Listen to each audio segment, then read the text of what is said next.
let's talk about story time as a speech activity routine.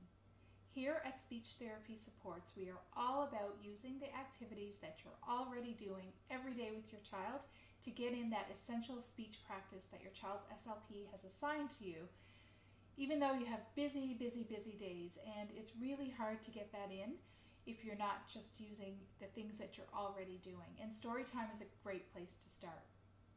Now, if you're not familiar with the speech activity routine, just look back through the YouTube videos and you'll find one that really goes into detail about what a speech activity routine is. But essentially, it is taking something you're already doing and making it speech homework. And if you want to get really good at building speech activity routines, then consider taking the Parent Speech Helpers course. Information about that is also posted in the link below. So story time. It is actually an amazing time to begin looking at speech activity routines because many of us already have a story time routine built into our day. You might have a place in your house where you sit and read stories and your child likes to do that, or you may already be doing story time at bedtime.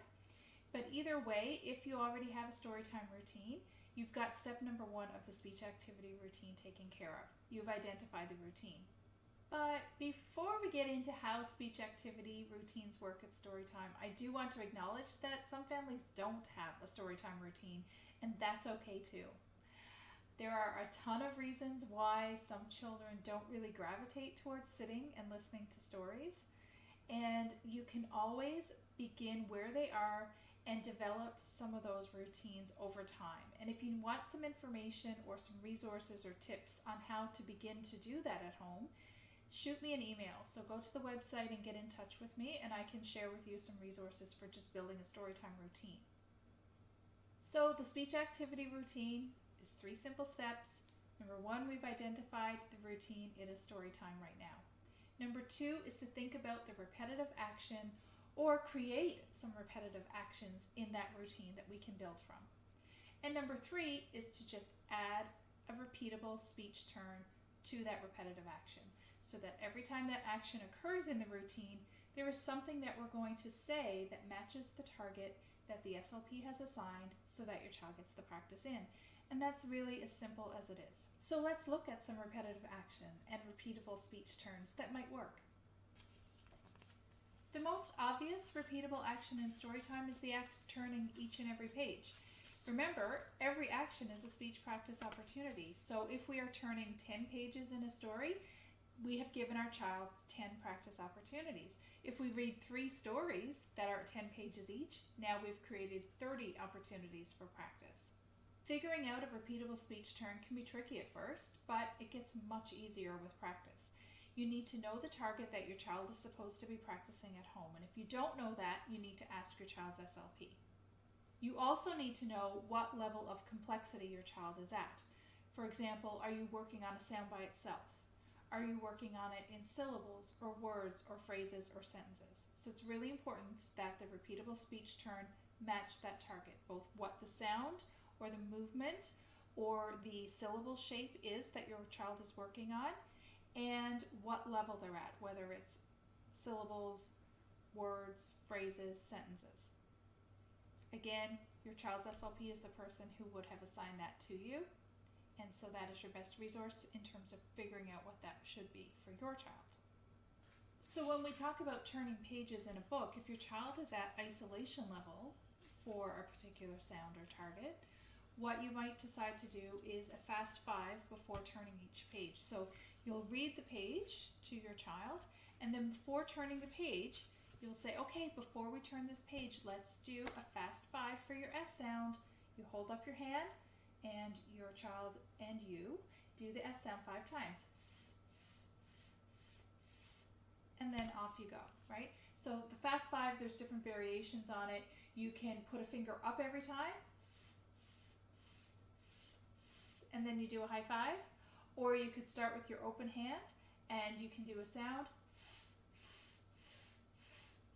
and then a fist bump. There's different ways you can do it. You can do a fast 3, you can do a fast 10. It really depends on your child. The good old pack of sticky notes can be really helpful here as well. So if you're working on individual sounds, you can just hide them throughout the book as you go, and there might be a little sticky note with the sound, the letter of that sound on there. And when the child finds one, you do a fast 3 or a fast 5 or a fast 10. Or at syllable level, you might just have sticky notes in there. You take them out, and it tells the child that what syllable that they're going to practice. So it might be fee, or it might be foo, right? Take it off, practice the target, and then read the page of the story. And you can do that with random words, random phrases, random sentences as well. Sometimes before the book begins, you might have your little pack of words, phrases, sentences, sticky notes, little pile already done, and your child hides them on you, and then you have to find them. Again, you practice them together, but you've created a little opportunity for a bit more practice. Now, we're still talking about just turning pages as the repetitive action that we're building our routines on. But oftentimes when we get to word and phrase and sentence level, it gets more interesting, and we can actually relate it to the action that we're doing. So for example, if I'm working at word level, I might just have the child say turn every time we turn a page. So I'm holding it on the one side, I look at my child, what do we say? Child says turn, or they might have to repeat it after me if that's where they're most accurate. And that would work if I'm working at T at the beginning of words, or N at the end of words, or the sound in a vocalic R. I might have the child say page, because that might suit my target a little bit better. So if I'm working on P at the beginning, or J at the end of words, or CVC syllable shapes, again, the child says page, I turn the page, I read it. So I'm, once again, creating more opportunities for my child to produce their target. Or your child could say turn the page if working on either any of the sounds in turn or page at phrase level. Or the word the, a great multifunctional word if you're working on TH at the beginning of words. So your child says turn the page if you're working on TH at the beginning of words in phrases. Your child could say another page if working on 3-syllable word, another, or TH in the middle, or R at the end. Your child could say another page, please, if you're working on L blends in the word please, or Z at the end of the word please. Tongue placement for Z, for example, could work for that particular target. Your child could say more if working on lip closure, more, or the vocalic R in or. Your child could say more story if you're working on S blends for ST, for story, or R in the middle, or 2-syllable words. So do you see how there's so many things? It doesn't really matter what the target is. There's some way that you can create a repeatable speech turn for your child that relates to the action of turning pages. And if you can't think of one, email me, I'll help you out. So just using page turning as a way to get in some practice can be super effective. But now let's think about some other repetitive actions that come up in story time. One fun thing that I like to do is to pause and unpause myself as I read the story. So after turning a page, or maybe even in the middle of a passage on a page, I might just suddenly freeze. And my child has to say something to me to unfreeze me. So we've talked about it beforehand, obviously. So the child knows what the magic word is for them to use when I'm frozen to unfreeze me. Or I might just fall asleep as I'm reading. Just randomly in the middle of the story, I might just... And again, the child has to say something to me to wake me up so that I continue to read. Whatever they say is going to relate to the speech therapy practice target. Or I might just lock my lips, and a child has to do something to unlock my lips so that I continue to read. So these strategies work really well for a child who's really enjoying stories and really motivated to get the story to continue. You can use that as a way to get some speech practice in. We can have a lot of fun with this, but as I mentioned, it's important that you have already explained that to your child before you start. So I might say, okay, I'm going to read the story, and watch out, because Michelle might get frozen. And if I'm frozen, I want you to say go, because that's the only word that makes me go again, right? So I would use that for a child that's working on G at the beginning of a syllable or a simple word, or potentially lip rounding for the O sound, right? So I've chosen a target, I've told the child beforehand, that's what you're going to say, right? If I'm working more at phrase level, I might say, time to go, something like that. So I give the child something that they're going to say that's going to unfreeze me or wake me up or unlock my lips or whatever I've decided to do to make it a little bit more fun. You can practice so many speech targets this way. So like in the Frozen Michelle scenario, we can have the child say go, we can have the child say thaw or thaw out if I'm working on TH at the beginning, or out and the T at the end. I might have them say unfreeze if I'm working on R blends like the FR, freeze, or the Z at the end.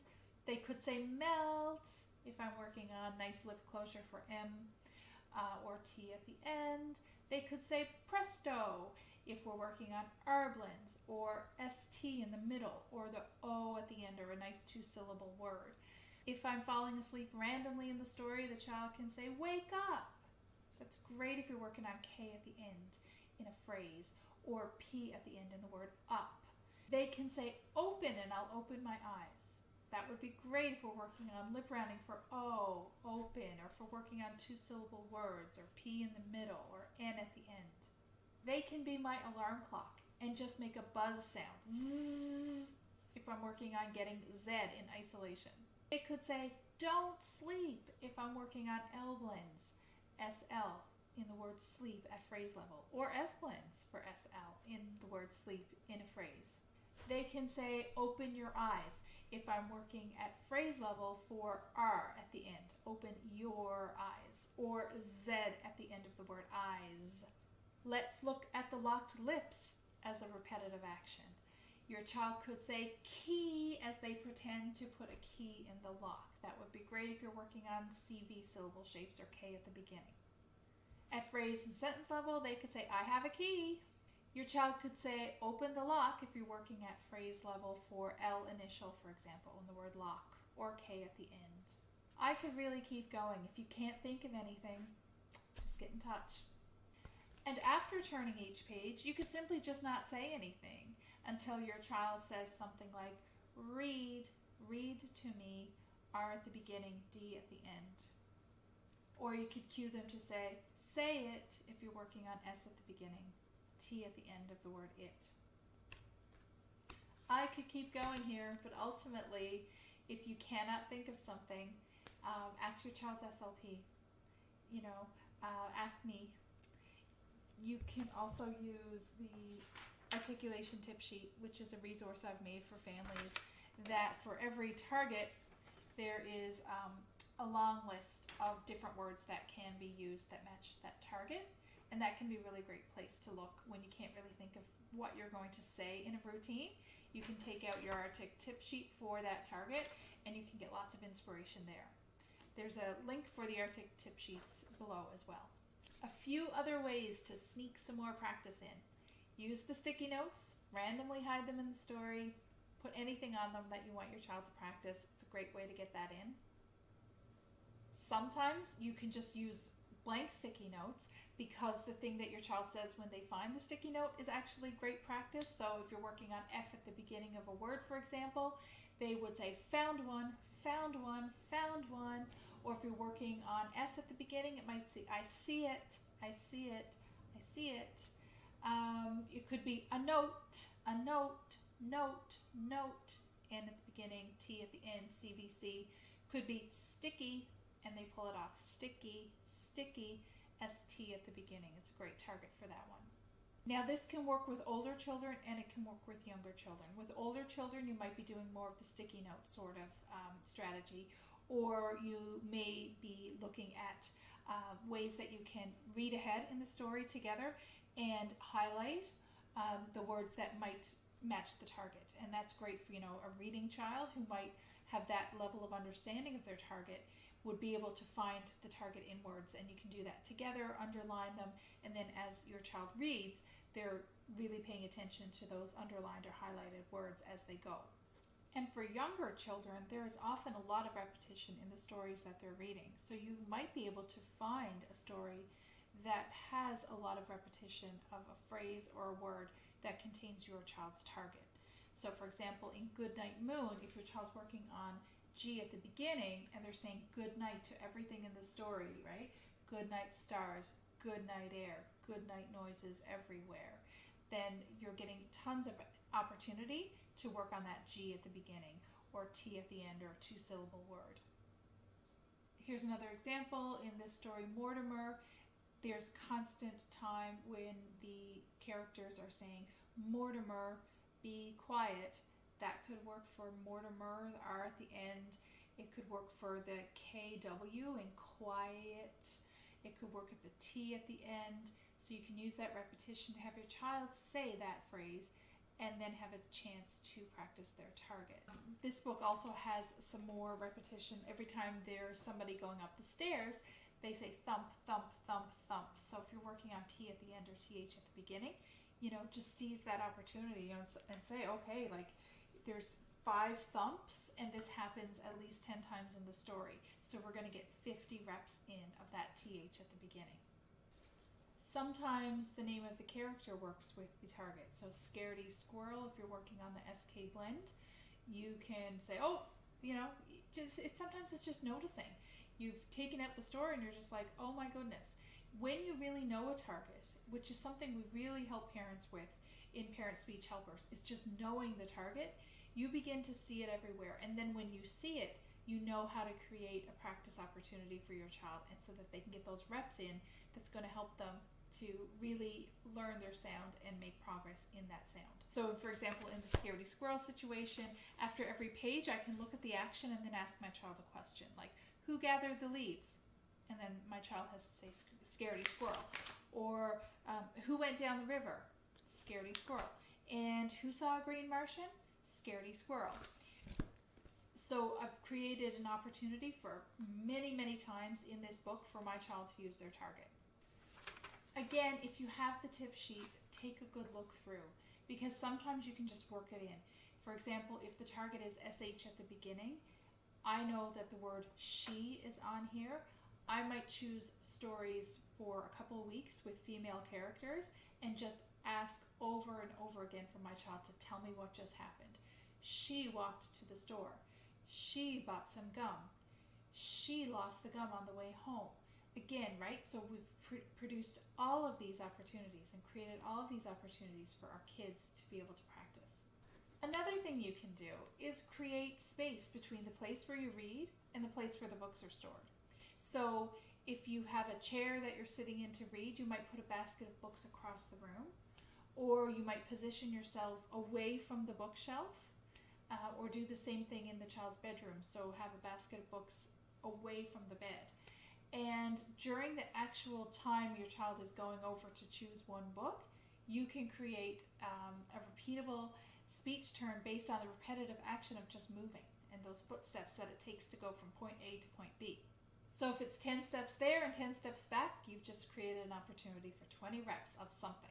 You might say tip, toe, tip, toe, tip, toe, if that matches your goal. You might say stomp, stomp, stomp, everyone's going to be a dinosaur, as they go over to get a book, if that matches your goal. You could say hop, hop, hop. You could be a bumblebee and buzz all the way over. Zzz. You could be a snake and hiss all the way over. Zzz. It really just depends on the target that your child's SLP has asked you to practice.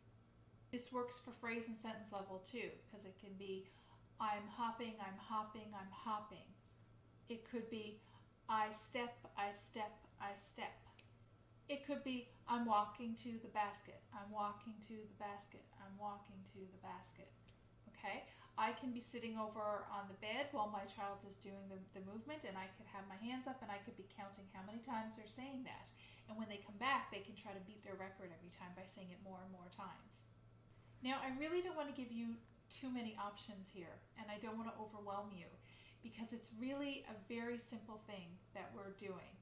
All you need to do is think about some repeatable action and think about a repeatable speech turn. If you cannot think of the speech turn, that can be the hardest part. Ask your child's SLP. Google a list of words that start with the target. Now, it's really important that you know the difference between the sounds and the letters, because they aren't the same thing. So maybe if you have a list, you can run it by your child's SLP and ask, like, are these appropriate words for us to be practicing at home? Your SLP has probably given you a list of words. Again, you can get the Artic tip sheet for your target. At the time of me recording this video, these are in process, but they will eventually be available for every single speech therapy target available or possible. But again, run it by your child's SLP and make sure that the things that you've planned to say during your speech therapy practice time actually matches the target that they want you to be practicing. And don't push your luck. So if you found something that's working, don't try to add more and more and more practice. If you're already getting like 30, 40, 50 reps into your time, that's amazing. So don't push it to the point where your child is starting to pull back from being interested or creating a lot of opposition to you as you're trying to do it. This should be fun, and it should work with your child's engagement. And it should be relatively easy for them. So if you're constantly correcting them, if they're not getting it right, that is a cue to you that you need to change what you're doing. So you need to talk to your child's SLP and tell them, say like, we tried working on step, walking toward the bookshelf, and he was going tap, tap, tap, tap, tap every single time. What do I do here? And your child's SLP will let you know what to do. But it's a real signal. We talk about this in Parent Speech Helpers. It's a real signal that there's something with the expectation of that activity that is not working for your child, and there's some changes that need to be made. So now look what we've created. We've added fun elements to something that we already do with our child to strengthen our connection to our child, to support their speech therapy goals, and we've reduced those pangs of guilt that we can get at the end of the day when we realize that another day has gone by and we didn't get the practice in. A reminder to check out the other resources at speechtherapysupports.com. Check out the Parent Speech Helper course if you really want to become an expert at creating speech activity routines all day long to exponentially increase practice opportunities for your child so that ultimately you increase the success of their speech therapy programs. It costs less than the average price of 1 hour of speech therapy, and it will help you work with your child's SLP and strengthen that therapeutic relationship to the benefit of your child. I hope this has given you some ideas to make some small changes to story time so that you make big changes in your child's overall speech progress. As an SLP, nothing makes me happier and more excited than seeing kids come in after a session and the parents have been able to go away and do lots and lots of practice, and they're happy about the practice and they're empowered by the practice, and the child is proud of the gains that they have made in those days in between my sessions. The progress they have made is amazing, and I want the same for you and for your child. So check out the resources if you want to learn more and more ways that you can do the same for your child. I'll see you next time.